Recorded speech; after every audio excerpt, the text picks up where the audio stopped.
ఒకప్పటి విషయం. ఒక గ్రామంలో ఒక పెద్ద జమీందారు కొడుకు ఉండేవాడు. అతని పేరు రాజన్.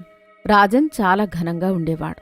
ఎప్పుడూ ఖరీదైన బట్టలు వేసుకోవడం, పెద్ద పెద్ద గొలుసులు వేసుకోవడం అంటే అతనికి చాలా ఇష్టం. రాజీవ్కి డబ్బులున్నాయని పొగరు. దానివల్ల రాజన్ వాళ్ల తల్లి ఎప్పుడూ బాధపడుతుండేదే. కాని అతను మాత్రం తన తల్లి మాటలు అస్సలు వినేవాడు కాదు.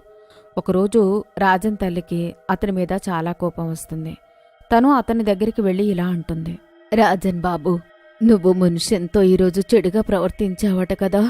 అయ్యో అమ్మా, ఆ ముసలుడికి ఒక్కసారి చెప్తే ఏది అర్థం కాదు, సరిగా వినపడదు కూడా. అందుకే నాకు కోపం వచ్చి అతన్ని తిట్టేశాను. బాబూ, అతను చాలా పెద్దవాడు. నిన్ను చిన్నప్పటినుంచి చాలా మంచిగా చూస్తూ ఉన్నాడు కదా. అమ్మా, మీరు ప్రతిదానికి కూడా నాకు ఏదో ఒక క్లాస్ పీకుతూనే ఉంటూ ఉంటారు. అందుకే నాకు మీరు అస్సలు ఇష్టం ఉండదు. నాన్న అసలు ఎంత మంచివారు, ఆయన నన్ను ఒక్క మాట అనరు. అలా చెప్పి రాజన్ వెళ్ళిపోతాడు. ఏమీ అనకుండానే అలా తల మీదకి ఎక్కించుకున్నాడు. దేవుడు దయవల్ల ఆ పొగరుతో నువ్వు ఎవరికీ ఎలాంటి నష్టం కలిగించకపోతే చాలు, నాకు అదే చాలు. రాజన్ తల్లి అతని గురించి కంగారు పడుతుంటుంది.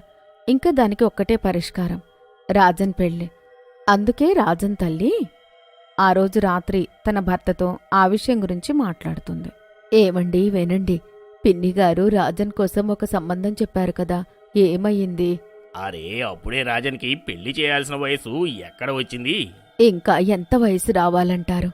చూడండి, ఎంత మంచి సంబంధం మళ్ళీ రాదు. ఆ అమ్మాయి చాలా బావుంది, మంచిది కూడాను. కాబట్టి మీరు వెంటనే ఆ అమ్మాయి వాళ్ళ ఇంటికి వెళ్లి సంబంధం మాట్లాడండి. మరుసటి రోజు రాజన్ తండ్రి మీనాక్షి ఇంటికి వెళ్లి వాళ్ల తల్లిదండ్రులతో రాజన్ గురించి సంబంధం కుదుర్చుకొనొస్తాడు. అతను ఇంటికి వచ్చి రాజన్కి ఈ విషయం చెప్తాడు. అప్పుడు రాజన్ ఇలా అంటాడు. మీరు అలా ఎలా నాకు చెప్పకుండా నాకు సంబంధం కుదురుస్తారు? నేను ఆ అమ్మాయిని పెళ్లి చేసుకోను. నేను ఆ అమ్మాయి వాళ్ళ తల్లిదండ్రులకు నిన్ను ఇచ్చి పెళ్లి చేస్తాను అని మాటిచ్చాను.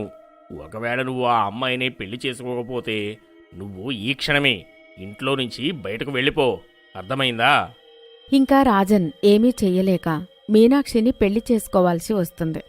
మీనాక్షి ఊర్లో ఒక మామూలు అమ్మాయి. తను చాలా మామూలుగా ఉండేది. అందుకే రాజన్కి అస్సలు ఇష్టం ఉండేది కాదు. రాజన్ తనతో సరిగ్గా మాట్లాడేవాడు కూడా కాదు. మీరు ఎక్కడికి వెళ్తున్నారు? నువ్వెవరసలు ఇవన్నీ నన్ను అడగడానికి?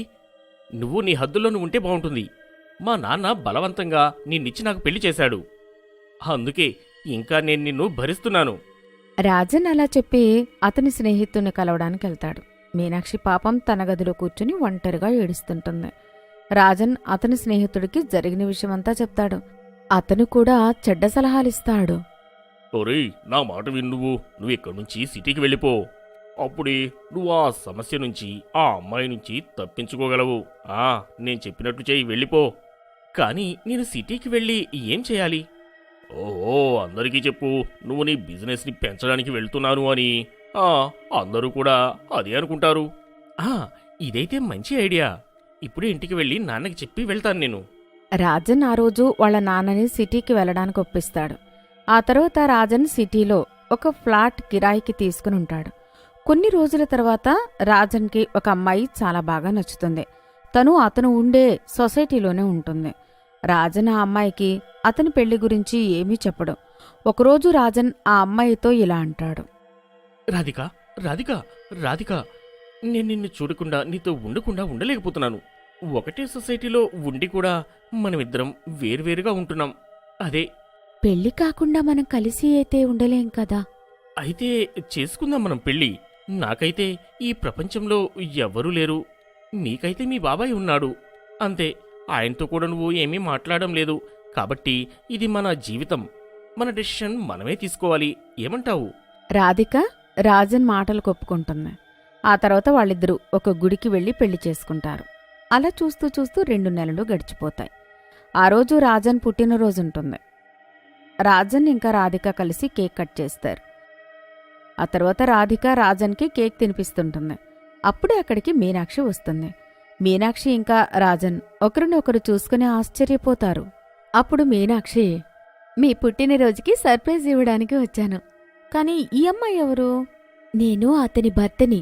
మరి నువ్వెవరు? ఏంటి, భార్యనా? ఏం మాట్లాడుతున్నావు? 2 నెలల క్రితమే కదా మనిద్దరికీ పెళ్ళయింది. తను ఏం మాట్లాడుతుంది? తను ఏం మాట్లాడుతుంది? 2 నెలల క్రితమే కదా మనకి పెళ్ళయింది. రాజన్ ఇంకా రాధిక గొడవ పడుతుంటారు. రాజన్ మాత్రం ఒక మూల నిలబడుంటాడు. వాళ్ళిద్దరూ రాజన్ ప్రశ్నిస్తుంటారు.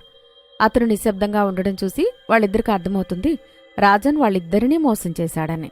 నువ్వు నన్ను మోసం చేశావు, నా జీవితం నాశనం చేశావు. నేను నీతో ఒక్క క్షణం కూడా ఉండను. నువ్వు నాకు అబద్ధం చెప్పావు. నీలాంటి అబద్ధాల కోరువాడితో నేను ఉండలేను. అలా చెప్పి వాళ్ళిద్దరూ అక్కడి నుంచి వెళ్ళిపోతారు. రాజన్ కూడా వాళ్ల వెనకాలే వెళ్తుంటాడు. వాళ్ళు ఎక్కడికైనా వెళ్లేలోపే ఒక ట్రైన్ వచ్చి వాళ్ళిద్దరిని గుద్దుతుంది. వాళ్ళు వాళ్ళ ప్రాణాలు కోల్పోతారు. రాజన్కి ఏమీ అర్థం కాదు. ఆ తర్వాత అతను ధైర్యం తెచ్చుకుని మళ్ళీ అతని ఇంటికి తిరిగి వెళ్ళి అందరికీ ఏదో వాళ్ళ భార్యలు చనిపోయారు అని తప్పించుకుంటాడు. ఏవో కథలు చెప్తాడు. హాయిగా రాత్రి నిద్రపోతుంటాడు. అప్పుడే రాజన్కి అతని పక్కన ఎవరో పడుకున్నట్టు అనిపిస్తుంది. కళ్ళు తెరిచి చూస్తే అతని పక్కన ఒక దయ్యం పడుకొనుంటుంది. భయపడి గట్టిగా అరుస్తాడు. మరొక పక్క తిరిగి చూసేసరికి వెనుక మరొక దయ్యం పడుకుని ఉంటుంది. అది చూసి అతను భయపడిపోతాడు. రాజన్ అక్కడ్నుంచి పారిపోవాలి అనుకుంటాడు. కాని ఆ 2 దెయ్యాలు అతన్ని పట్టుకుంటాయి. నువ్వు నన్ను వదిలిపెట్టి ఎక్కడికి వెళ్తున్నావు? నా అనుమతి లేకుండా నువ్వు ఒక్క అడుగు కూడా బయట పెట్టలేవు. ఆ తర్వాత 2 దయ్యాలు రాజన్ చేతులు పట్టుకుంటాయి. 2 వాళ్ల వైపుకు రాజన్న లాగుతూ ఉంటాయి. రాజన్ చేతులు ఊడిపోతాయేమో అన్నట్టుంటుంది.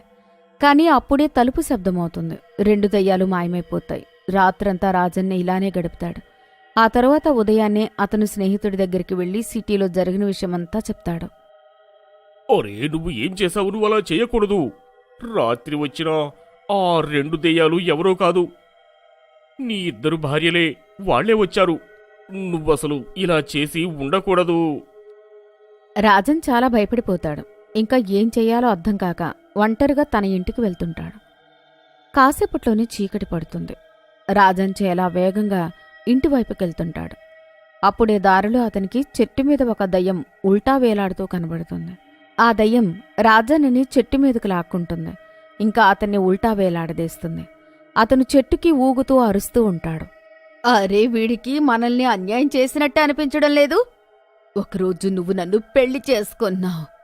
ఆ తర్వాత అబద్ధం చెప్పి నన్ను కూడా. ఆ తర్వాత 2 దయ్యాలు మళ్లీ అతన్ని వాళ్ల వైపుకు లాక్కుంటూ ఉంటాయి. రాజన్ గట్టిగా అరుస్తుంటాడు. అతనికి అనిపిస్తుంది ఇంకా అతను 2 భాగాలుగా విరిగిపోతాడు అని. అప్పుడే అక్కడ్నుంచి సైకిల్ మీద ఒక అతను వెళ్తుంటాడు. అతన్ని చూసి 2 దయ్యాలు మాయమైపోతాయి. ఆ వ్యక్తి రాజన్ని అతని ఇంట్లో దింపుతాడు.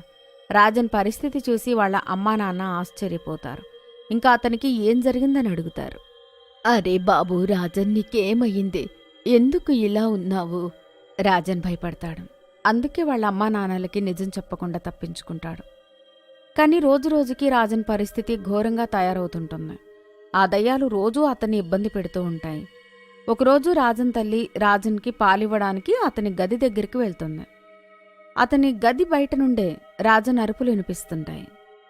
తను మెల్లిగా గదిలోకి తొంగి చూస్తుంది. ఇక్కడ రాజన్ ఒంటరిగా ఉంటాడు.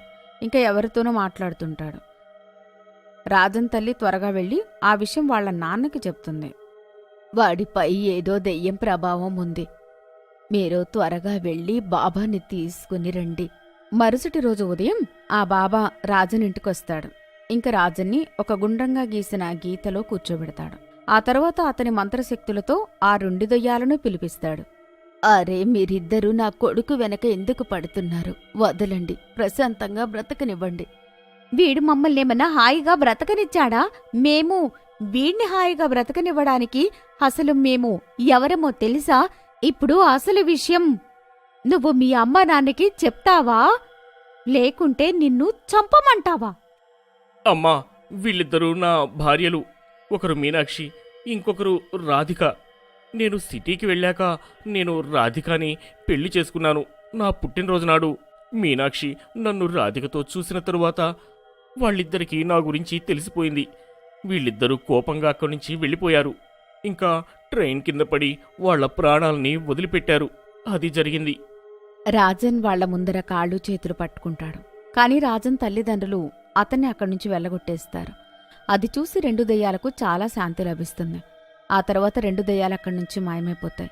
రాజన్ జీవితాంతం అతను చేసిన తప్పుకి బాధపడుతూ ఉండిపోతాడు.